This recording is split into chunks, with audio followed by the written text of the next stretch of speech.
Good evening students. आज हम हमारा नेक्स्ट टॉपिक शुरू करने जा रहे हैं जो है कूलम्ब्स लॉ।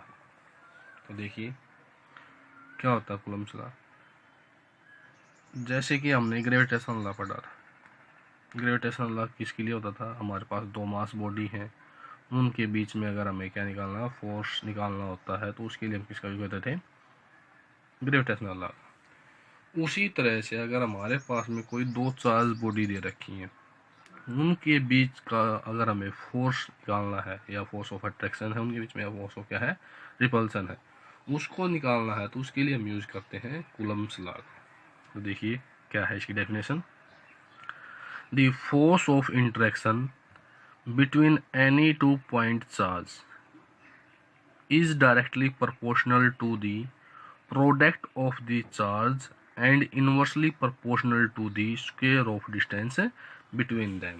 तो क्या है कहने का मतलब कि हमारे पास कोई भी दो चार्ज पॉइंट चार्ज हैं, उनके बीच में जो फोर्स ऑफ इंट्रैक्शन होगा, चाहे वो फोर्स ऑफ रिपल्सन का हो या फोर्स ऑफ क्या हो, अट्रैक्शन हो, वो हमेशा डायरेक्टली प्रोपोर्शनल तो रहेगा जो चार्ज हैं उनके प्रोडक्ट के, और इनवर्सली जो प्रोपोर्शनल रहेगा वो है जो वो चार्ज मान लो हमने रखा है कोई डिस्टेंस एक दूसरे से कुछ डिस्टेंस दूरी पे, उनकी जो डिस्टेंस है उसके स्क्वायर के इनवर्सली प्रोपोर्शनल होगा।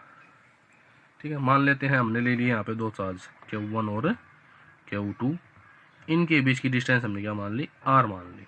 तो अगर अब मैं कहूँ कि इन दोनों के बीच में फोर्स निकाल तो F किसके बराबर होगा हमारे पास में, F डायरेक्टली प्रोपोर्शनल किसके पढ़ा हमने, Q1 Q2 और यूनिवर्सल प्रोपोर्शनल किसके पढ़ा हमने, इनके बीच की जो डिस्टेंस है उसके आर स्क्वायर। तो ये होगा। अब आगे देखिए, हमने अकॉर्डिंग टू हमारे पास में जो डेफिनेशन है उसके अकॉर्डिंग क्या होगा, F directly proportional to Q1 Q2 upon में आर स्क्वायर। अब प्रोपोर्शनलिटी का साइन हटाएंगे तो यहाँ पे हमारे पास में क्या बन जाएगा, एफ इज इक्वल टू के Q1 Q2 अपॉन में आर स्क्वायर। अब यहाँ पे जो की है वो क्या हमारे पास में, प्रोपोर्शनलिटी कांस्टेंट, जिसको हम क्या बोलते हैं, इलेक्ट्रोस्टैटिक कांस्टेंट।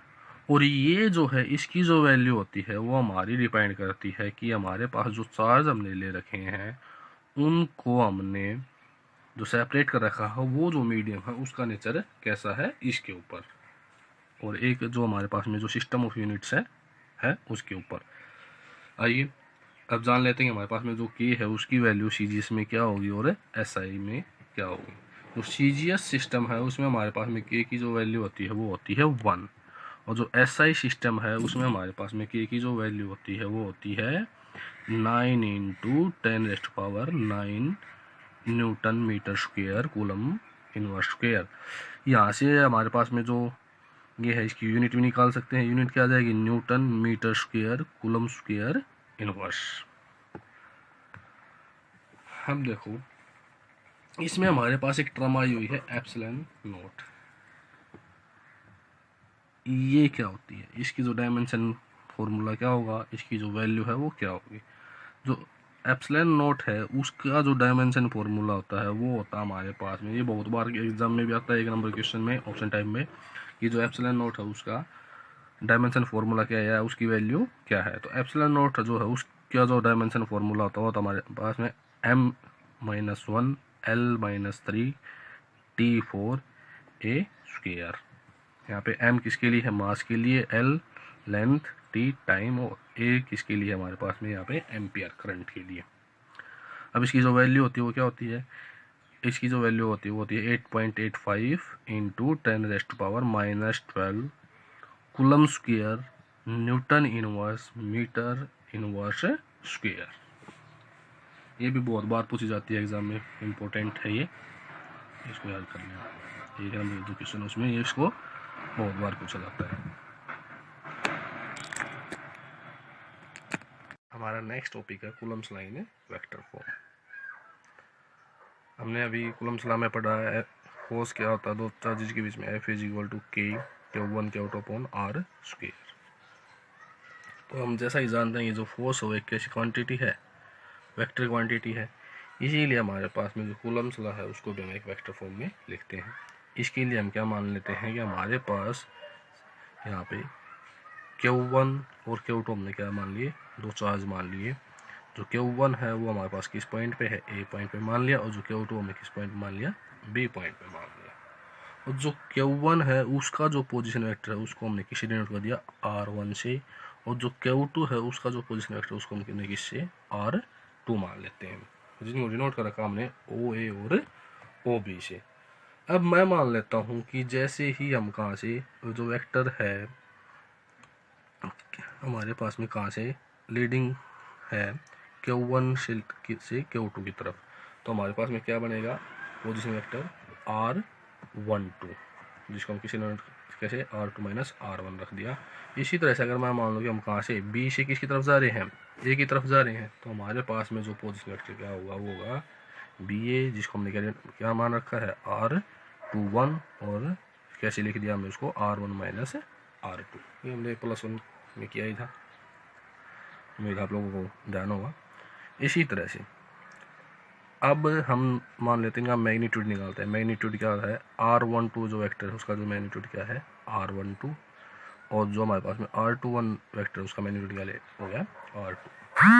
अब किसी भी चीज़ की अगर हमें डायरेक्शन निकालनी है तो उसके लिए हमारे पास में हमें ज़रूरत होती है उसके यूनिट वेक्टर की। तो यूनिट वेक्टर के लिए हमारे पास में फॉर्मूला होता है क्या, वेक्टर अपॉन इट से मैग्नीट्यूड। इसी तरह का हमारे पास यूनिट वेक्टर R12 क्या आ जाएगा, R12 अपॉन R12, इसी तरह से R21 वेक्टर अपॉन इट से मैग्नीट्यूड। अब देखिए हमने दो चार्ज ले रखे हैं, हम जानते हैं कि जब भी दो चार्ज एक दूसरे के पास रखे जाते हैं, कुछ डिस्टेंस होते हैं, एक दूसरे के ऊपर एक फोर्स लगाते हैं। अगर सेम चार्ज होंगे तो फोर्स ऑफ रिपल्सन लगाते हैं, और अगर अनलाइक चार्ज होंगे तो फोर्स ऑफ अट्रैक्शन लगाते हैं। हम मान लेते हैं कि जो Q2 है उसकी वजह से हमारे पास Q1 के ऊपर एक फोर्स लग रहा है। क्या मान लिया, जो Q2 है उसकी वजह से किसके ऊपर, Q1 के ऊपर एक फोर्स लग रहा है, जो हमने क्या मान लिया F12। और अगर Q2 फोर्स लगा तो उसी तरह से हमारे पास में क्या है, Q1 भी एक फोर्स लगा किसके ऊपर, Q2 के ऊपर, वो हमने क्या मान लिया F21। अब अकॉर्डिंग टू कूलम्स लॉ हमारे पास में हम मान लेते F21 की क्या वैल्यू आ जाएगी, 1/4 pi epsilon naught Q1 Q2 upon में। अब देखिए हम कहाँ से लीड कर रहे हैं, किसके, ए से किसकी तरफ जा रहे हैं, बी की तरफ, तो हमारे पास में क्या जा रहा है AB स्क्वायर अलोंग, कहाँ किसके अलोंग जा रहे हैं, AB के अलोंग जा रहे हैं, अलोंग AB। अब ए की बी की जो हमारे पास में वैल्यू थी वो क्या थी, R12 थी, तो पुट किया यहाँ से हमारे पास में F12 इज इक्वल टू किसके बराबर आ गया, 1/4 pi epsilon naught Q1 Q2 upon में R12 स्क्वायर इन टू में यूनिट वेक्टर R12। और जो यूनिट वेक्टर R12 है उसकी हमने अभी अभी वैल्यू निकाली थी, क्या आई थी हमारे पास में R vector upon its magnitude, तो वो वाली जो वैल्यू पुट करते हैं हमारे पास में हमें क्या मिलता है, 1/4 pi epsilon naught Q1 Q2 upon में R12 क्यूब इंटू R12। अब R12 की वैल्यू हमारे पास में थी, वो यहाँ से पुट करते हैं हमारे पास में क्या है, ये वाली वैल्यू मिलती है। अब इसी तरह से जैसे हमने F21 निकाला उसी तरह से हम क्या निकाल सकते हैं, F12। अब उसके लिए हमारे पास में देखिए क्या सिर्फ कुछ ही चेंज करें, F12 किसके बराबर आ जाएगा, 1/4 pi epsilon naught Q1 Q2 R12 square into R21 is equal to किसके बराबर आ जाएगा, F21। ये हमारे पास में यहाँ से कंक्लूजन निकलता है कि जो कूलम्स लॉ है वो भी हमारे पास में जो न्यूटन्स थर्ड लॉ है उसको ओबे करता है, उसकी तरह ही ये काम करता है, उसके अकॉर्डिंग काम करता है। क्योंकि जो हमारे पास न्यूटन्स थर्ड लॉ था उसमें यही था, हमने निकाला था F12 किसके बराबर आया था हमारे पास में -F21 के। तो ये है हमारे पास में Coulomb's law in vector form. उम्मीद है आप लोगों को समझ में आ गया होगा। अगर आप लोगों को वीडियो पसंद आए तो इस वीडियो को लाइक करें, शेयर करें, और कमेंट करके हमें ज़रूर बताएं कि आपको ये वीडियो कैसी लगी, अच्छी लगी, या इस वीडियो में आपको कोई कमी लगी, ताकि आने वाले वीडियो में अगर आपको कोई कमी लगती तो हम उसको सुधार सकें। चैनल को सब्सक्राइब करें, दोस्तों के साथ इस वीडियो को शेयर करें। जय हिंद, जय भारत।